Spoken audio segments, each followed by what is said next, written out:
Este sábado 16 de octubre, la parroquia San Julián acogerá a las 5 de la tarde la celebración de los votos temporales de 4 novicias que pertenecen a las Carmelitas Samaritanas, que desde hace unos años pues acompañan en la pastoral y sirven a la liturgia y a la comunidad que peregrina allá en la parroquia de San Julián. Una de estas novicias que hace votos temporales es una chica, una joven toledana.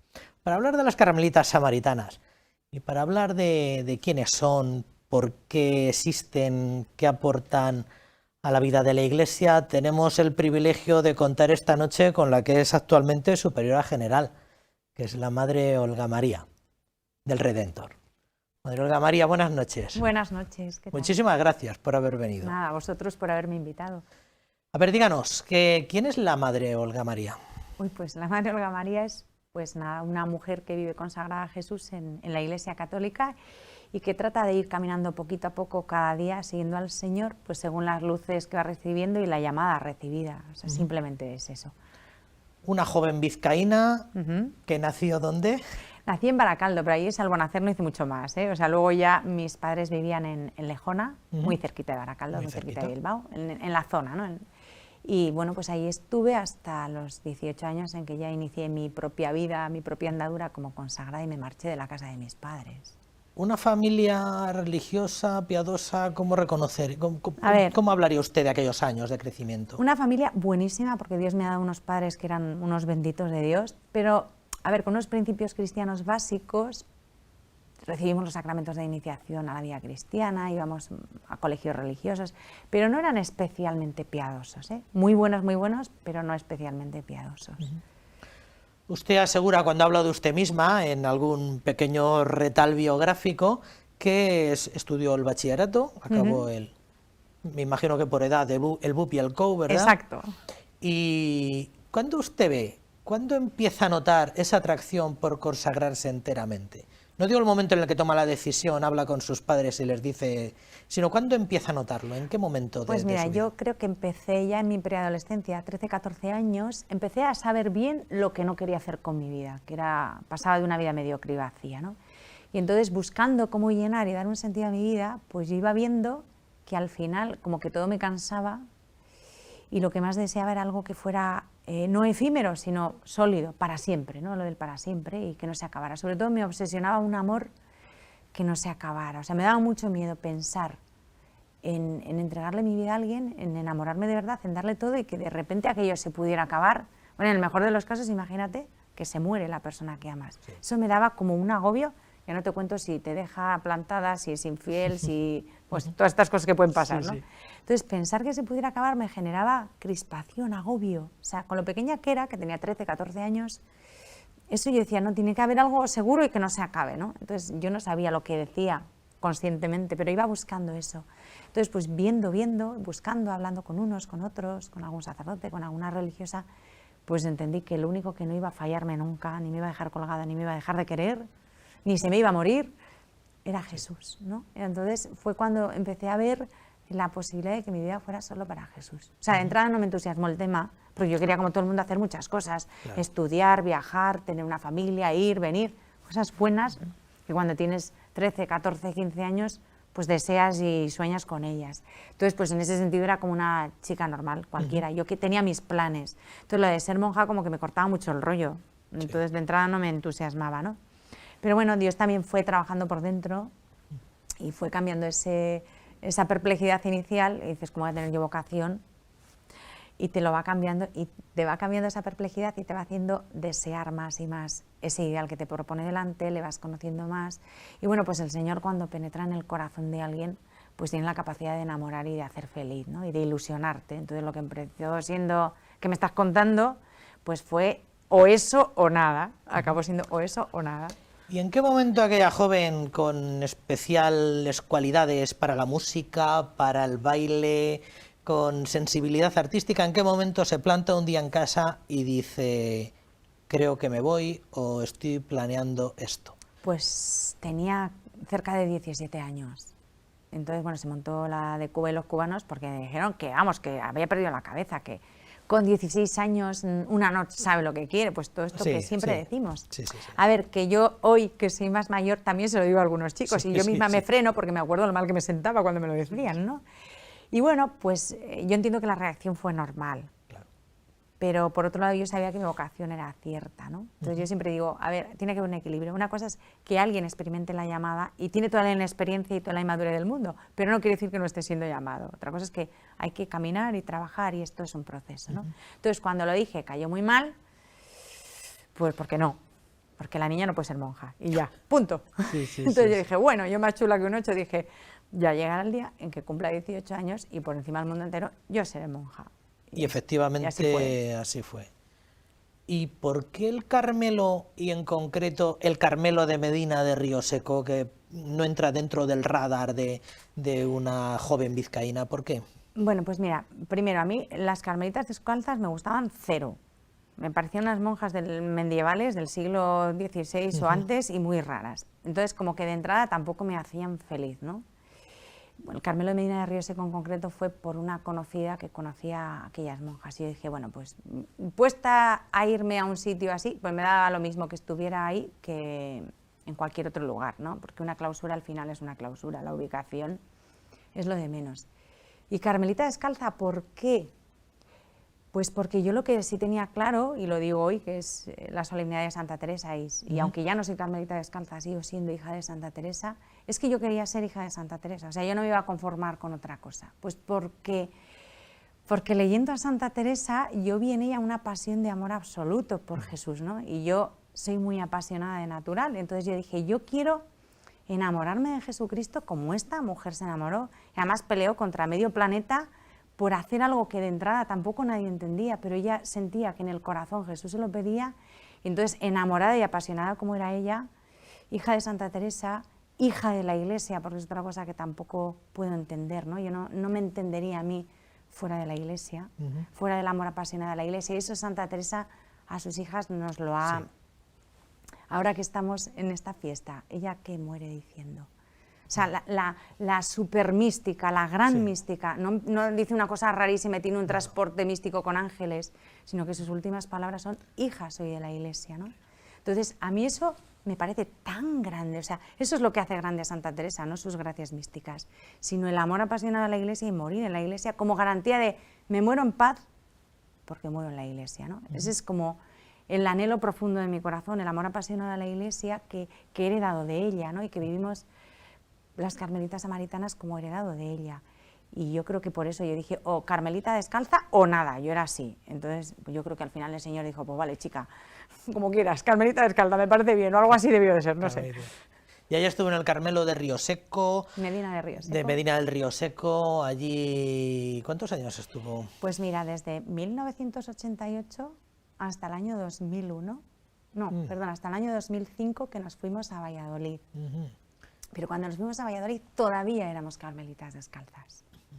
Allí hizo votos. Sí, allí tomé el hábito, hice mi primera profesión, hice mi profesión solemne y os aseguro que yo profesé convencida de que ya me iba a morir carmelita descalza, o sea, yo no tenía otros planes y era feliz. O sea, yo el tiempo que he sido carmelita descalza he sido absolutamente feliz. Yo en mi celda, en mi silencio, con mi trabajo manual, lo que es la vida de una carmelita descalza, era absolutamente feliz.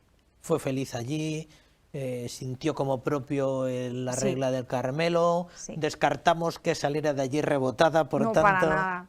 Salí de allí con dolor, porque era, deja tu tierra y vete a la tierra que te voy a mostrar, no sale de tu tierra. Yo le decía al Señor, a ver, pero si me has traído aquí, si soy feliz aquí, y te he jurado ante la Iglesia públicamente que voy a estar aquí, además aquí físicamente, porque una carmelita descalza profesa en un lugar concreto, Señor, ahora...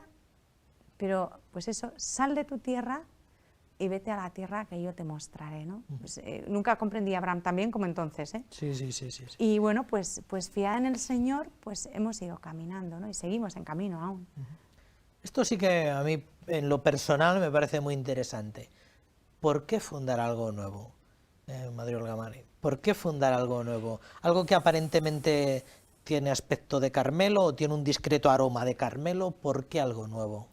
Pues muy fácil, porque Dios nos hizo entender que lo quería. O sea, por ganas mi vida era mucho más fácil antes que ahora. Mucho menos complicada en todos los niveles. O sea, estaba todo hecho. Canónicamente, que el tema canónico siempre es complicado. Totalmente. Y con la solera de una orden como el Carmelo, que, en fin, súper reconocida y querida y amada por mucha gente y dentro de la Iglesia valorada.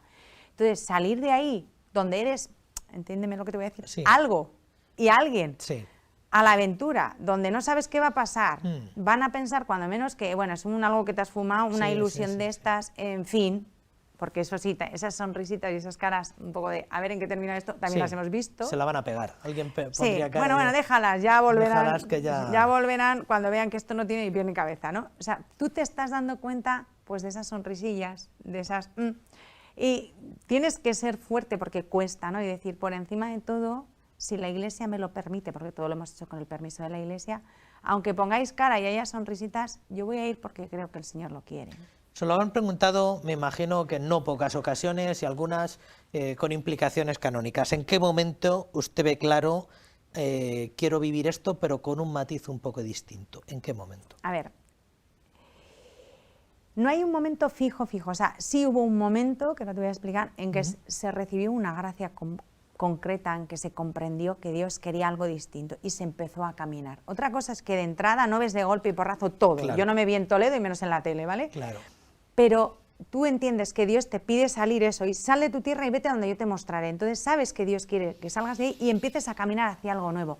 Sospechas, intuyes, barruntas hacia dónde vas, pero Dios te va descubriendo el plan poco a poco, ¿no? Va iluminando cada paso y vas viendo muchas más cosas. O sea, lo que en un principio comprendimos, claro, y yo tengo el convencimiento íntimo de que todavía no hemos llegado al final del camino, porque un carisma no se agota, ¿no? Se va viviendo, se va encarnando, y el Espíritu Santo va alimentando el carisma. Entonces yo creo que hemos llegado hasta aquí, pero aún las carmelitas samaritanas tenemos que acabar de ver y encontrar, ¿no?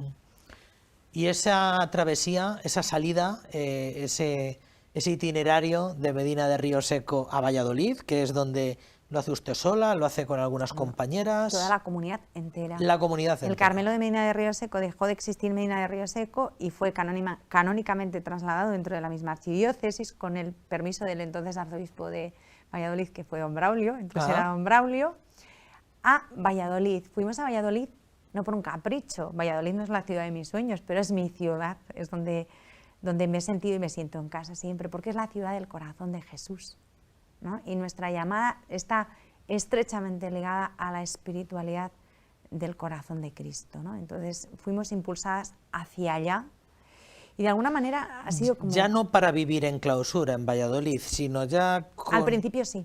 Al principio sí. Los primeros, o sea, desde el año 2005 que llegamos a Valladolid hasta el año 2012 en que fuimos por primera vez a Roma ya con un proyecto de constituciones. Ahí hubo un proceso de maduración y de una serie de cambios, primero internos a nivel comunitario, porque esto no es fácil, ¿eh? O sea, uno no cambia su chip mental de la noche a la mañana, ni la mente ni el corazón.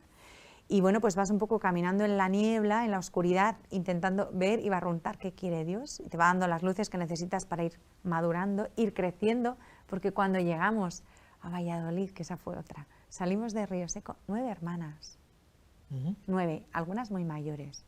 Entonces, estáis zumbadas, quédate quieta, ¿dónde vas con estas viejecitas? No las saques de casa, eres una insensata, ¿vale? Otra cosa es que Dios, cuando quiere algo, ayuda. Y estas viejecitas, los viejecitos por sistema nadie les mueve de su casa. Sí. O sea, cuesta Dios y ayuda a moverles, ¿no? Porque es normal. Que algunas llevarían allí en... 30 años, 40, 50, ¿vale? Y cuando Dios quiere algo, va tocando el corazón y ellas fueron las primeras a decir, sí, vamos. Y yo ahí vi un milagro, digo, esto es un milagro porque esto no es fácil, ¿no? Sí. Entonces, con gozo, con paz, después de un proceso, como te digo, llegamos todas a Valladolid. Todavía éramos carmelitas descalzas, ¿vale? Pero ya salir físicamente del odre viejo fue mucho. Sí. Y ya en Valladolid pues fue otra vivencia, otro aprendizaje. Estuvimos durante, pues eso, en Valladolid estuvimos desde el año 2005 hasta el año 2016, en que por distintas circunstancias tuvimos que salir de la ciudad. Y ahora mismo nuestra casa madre está a 10 kilómetros de la ciudad, en un pueblo que se llama Viana de Cega, que es donde tenemos nuestro noviciado y nuestra casa madre, ¿no? Seguimos en la archidiócesis de Valladolid Sí. Y canónicamente estamos erigidas ahí ahora en Viana de Cega, pero fue un tiempo donde crecimos mucho, maduramos mucho, se profundizó mucho en una espiritualidad que es la nuestra, la que nos ha marcado, de ser hijas de Santa Teresa, pero de una manera diferente. Es un Carmelo diferente, ni mejor ni peor, diferente. ¿Vale? Preparando la fiesta de Santa Teresa estos días atrás, releía que la fundadora pidió consejo a no pocos sacerdotes, maestros de espiritualidad, algunos muy célebres como San Pedro de Alcántara y otros tal vez más engullidos por la historia, alguno de la Compañía de Jesús. ¿Usted cuando todas esas intuiciones que tenía las compartió con alguien? ¿Quién le ayudó? ¿Usted se carteó con gente? ¿Explicó un poco, le ayudaron, le echaron una mano? ¿Esto cómo se hace? A ver, sí, yo leí un libro en la vida que me marcó profundamente y no tenía ninguna gana de leer, y lo leí porque había una monja pelma que todos los días me dijera que lo leyera. Y dije, mira, voy a leer solamente por no oírla, me lo leo de una vez y me lo quito encima, ¿no? Porque era, ¿lo has leído? No, es que no he podido. Mentira, no tenía ni ganas, ¿no? Pero dije, mira, además era pequeñito. Es un libro del padre Luis María Mendizábal, En el corazón de Cristo, ¿no? Y yo leí aquello y a mí aquel libro me cambió totalmente la vida. O sea, fue descubrir un universo que de alguna manera yo sospechaba, pero no sabía. Y luego me pasó una cosa curiosa. Yo he llegado a la conclusión de que es que Dios quería que leyera eso en aquel momento y hizo obra en mí. Porque después he vuelto a leerlo muchas veces, buscando aquello que en aquel momento me hizo tanto bien. Oye, es un libro muy bueno y yo se lo recomiendo a todo el mundo. Pero la revolución interior que produjo en mí en aquel momento, pues ya no ha vuelto a pasar. Y entonces, a raíz de aquello, fue cuando yo empecé a vivir y a percibir ciertas cosas, incluso en mi oración, en mi vida íntima con el Señor, muy distintas, a raíz de aquel libro, ¿no? Cuando yo comprendí hasta qué punto mi vida a Jesucristo, que es un hombre, es Dios verdadero y hombre verdadero, pero en cuanto hombre tiene un corazón sensible, y lo que yo hago, y mi vida, le afecta. De pronto esto que te estoy diciendo así, dices, pues sí, pero tampoco es para tanto, ¿no? Bueno, yo lo comprendí pues con luz de Dios, desde la gracia de Dios, con la gracia actuando en mí, y eso a mí me cambió la vida, pero radicalmente, es como un antes y un después, ¿no? Y a partir de ahí fue cuando empecé a percibir este deseo de ese cambio, ¿no? De un Carmelo nuevo. Y cuando yo comprendí claramente que sí hubo un momento dado en la historia de mi vida en que sí recibí una gracia clara, en que comprendí que el Señor quería algo diferente, pues lo primero que haces es que no te crees a ti misma. Dices, esto ha sido un flus que he tenido yo en la oración, mañana será otro día, ya se me olvidará. Entonces vuelves a la oración y sigue ahí eso, porque ya está ahí grabado afuera en tu alma, y aunque quieras obviarlo, sigue ahí, ¿no? Entonces me sentí en la necesidad de pedir consejo. Yo entonces no era nadie, era una monja, un soldado raso del convento. Entonces yo decía, a ver ahora, ¿cómo hago yo esto? Y de un convento de clausura. Claro. Pues, ¿cómo le cuento yo a la priora? Y le pido permiso para que me permita escribir a Luis María Mendizábal. Que ella residía en Toledo. Sí, entonces estaba él aquí en Toledo. Del que yo había escuchado charlas, había leído artículos, había leído ese libro, pero no le conocía así personalmente de nada. Entonces yo decía, este también cuando le llegue la carta de una monja fumada de no sé dónde, va a decir que, en fin, porque era un hombre con un gran sentido común. Entonces yo dije, genial, yo le escribo, ni me va a contestar, va a pasar totalmente de mí, y ya con eso le digo al Señor que yo ya he hecho lo que me tocaba y ya no puedo hacer más. Pues muy mal, porque le escribí y sí que hizo caso. Sí que hizo caso. Entonces dije, vaya, no tengo escapatoria, ¿no? Y bueno, pues sí, él se hizo presente, hablé varias veces con él, le escribí varias veces, y bueno, pues ha sido gracia en mi vida, un regalo grande, pues porque era un santo, ¿no? Y la influencia de un santo siempre nos hace bien. El corazón de Cristo ha estado desde el comienzo, de esta manera. Vamos a hablar del escudo. Me gustaría que luego más adelante me explicara por qué Carmelitas Samaritanas, pero en primer lugar hablamos de su escudo. Heráldicamente igual, bastante sencillo, pero muy significativo. Aparece el escudo tradicional del Carmelo en la mitad superior izquierda, en la inferior derecha el corazón de Jesús, y el lema, Dios nos ama con corazón de hombre. Sí. ¿Qué significa eso? ¿Cómo puedes sintetizar eso? Pues a ver, en el escudo, como muy bien has dicho, está el Carmelo, porque no hemos dejado de ser carmelitas, ni hemos roto, ni nos hemos querido separar del tronco del que venimos, pero esto es como un brotecillo que del gran tronco del Carmelo pues ha brotado pues, en una esquinita, muy humildemente, pero con mucho amor de Dios, ¿no? Y muy impulsadas por el Señor. Y es un Carmelo nuevo, es un brotecillo nuevo, en el cual lo más importante es el corazón de Jesús. O sea, es vivir ese amor apasionado que nuestra Santa Madre Teresa tenía por Cristo, porque Cristo era todo para ella, pero centrándonos de Cristo en su intimidad, en su corazón, ¿no?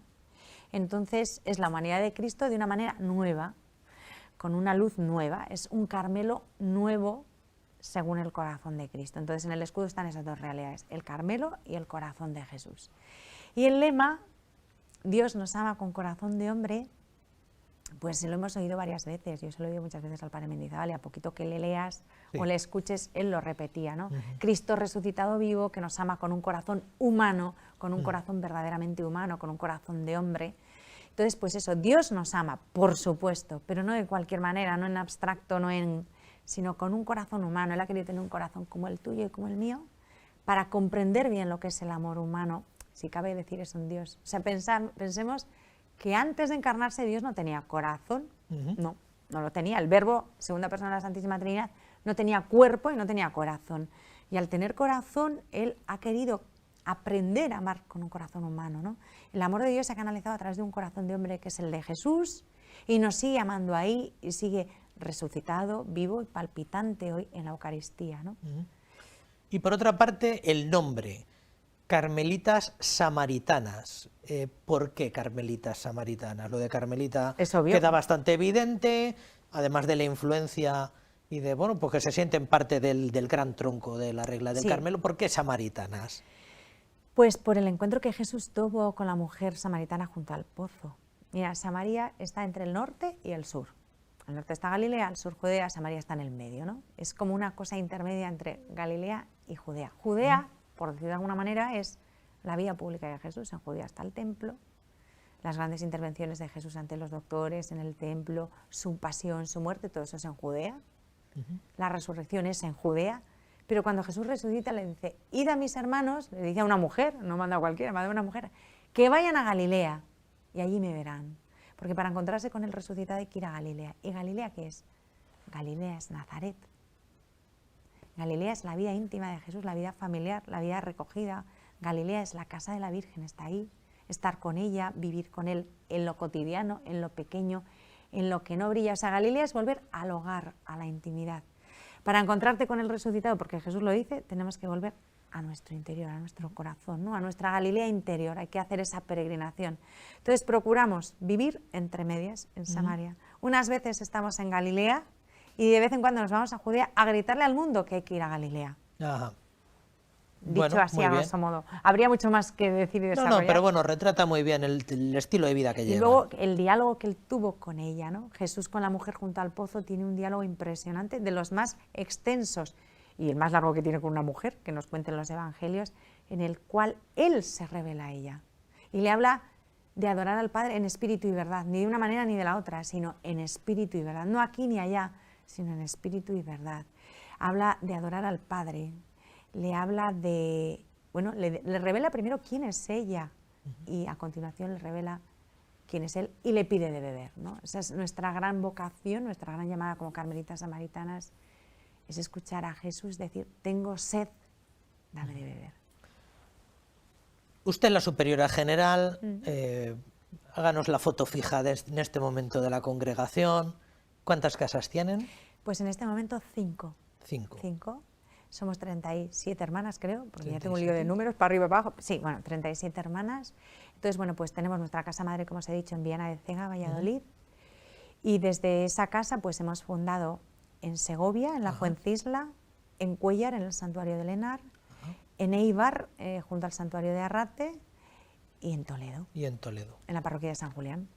¿Y cómo llegan aquí? ¿Cómo acaban llegando aquí a Toledo? Pues estábamos buscando, con sinceridad, voy a decir la verdad, una casa para fundar en Madrid, y de repente apareció un cura que había oído que había unas monjas que querían fundar en Madrid y me dice, yo le ofrezco a usted fundar en Toledo. Digo, a ver, centrémonos, que yo no quiero ir a Toledo, que yo quiero ir a Madrid. Y él dijo, pero Pero mujer. Toledo se pone delante, ¿no? Claro. Entonces dijimos, bueno, pues el Señor está claro que se ha puesto Toledo delante, será para que vayamos a Toledo y así llegamos. O sea, básicamente así, sí. ¿Hace cuánto tiempo llegan a San Julián de este modo? Pues llegamos el 21 o 22 de febrero, justo 8 días antes de que don Francisco tomara posesión también de su sede. Fue todo un poco al mismo tiempo y luego ya nos confinaron en febrero del 20. O sea, que les ha tocado estos 2 años duros o un poco Sí, más sí.